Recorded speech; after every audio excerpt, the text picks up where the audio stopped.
Itlog lang ng itlog araw-araw siya, guys. Tapos sinitib, nilagay din namin sinitib. Kasi siya yung maglilimlim eh. Kinakastahan din siya ni, ano, eh, ni Red Island. Mga manok, sa loob na sila. Kanya-kanya na silang kulungan. Laki ng kulungan, parang kulungan ng baboy eh.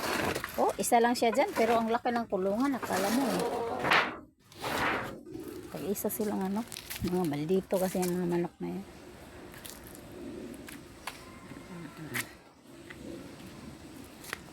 Nikatay naman di akong mga batong, guys. Nikatay na. Nikatay na sila. Ang akong gimarkot nga ano, kalamansi. Gibutang na ko diri sa gilid kay basin oh. Wao na sang San Jose ang lupa doon sa taas. Ano yan sila. Grabe talaga yung kaliwang sa puno na to, guys, oh. Lalaki ng mga bahay, guys. Guys. Ito lang kasimple ang buhay.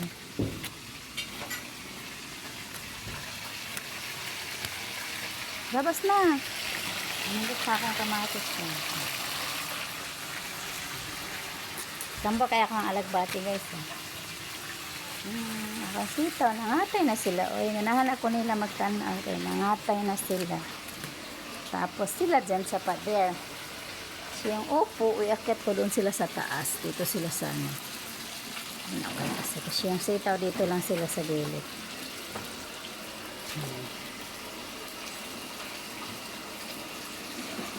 May mga akyatan naman sila, guys. Ayan o, ito yung akyatan ng ano ko, sayote ko. So dito kasi banda, ayan o, nilagyan ko sila ng ganito. Dito banda kasi sayote yun, guys. Ayan o, sayote yan. Aakyat yan sila dito. Ayan, may ginawa ko dyan. Ayan.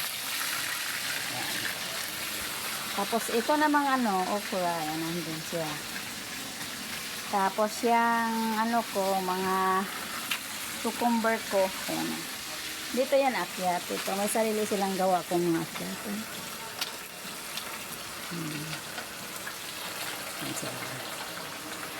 Nakapagtulan na ako ng isda, guys. Kay butingkay na ang akong ano, ganas. Pwede na, tag-ilang ano lang naman nilalagay sa tinola. Tapos yung pichay ko, sus, ginawa ko. Hanggang ngayon, ganyan pa rin sila. Tsaka yung celery ko, ganito lang sila kalilit. Kaya saka ito naman, guys, ano yan, sayut, upo. Saka mayroon naman akong taba-taba ng mga ano ko, guys. Ang tawag nito, dito kasi sila pa akyatin. Ginawan ko sila ng akyatan. Para malinis naman. Hindi sila nakatapa sa lupa. Alakbate. Ang aking malunggay. Chinese kangkong. Mapayat man. Buhay na yung ano ko, guys. Sayote. Yan ang kamatis. Lumalaban sa tag-ulan na yan.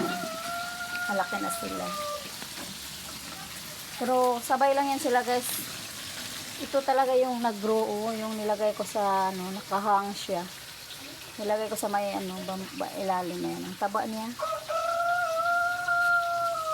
Marami pa akong ano, yung atsal naman yan. Ayan o. Pag nagluluto kami ng ano, ito, nilalagay ko dahon ng aking ano, bawang. Kalabo. Ang kalabo kasi, guys, ang oregano ay ano sa atin, napakahalaga. Yung nalalagay sa mainit lang na tubig, lagyan ng garlic, okay na yan, gamot din yan. Saka ito, guys, so yan lang, guys. Akyat na ang aking pipino. Makyat na. Taba tayo sila. Have a good day. Thanks for watching. Bye.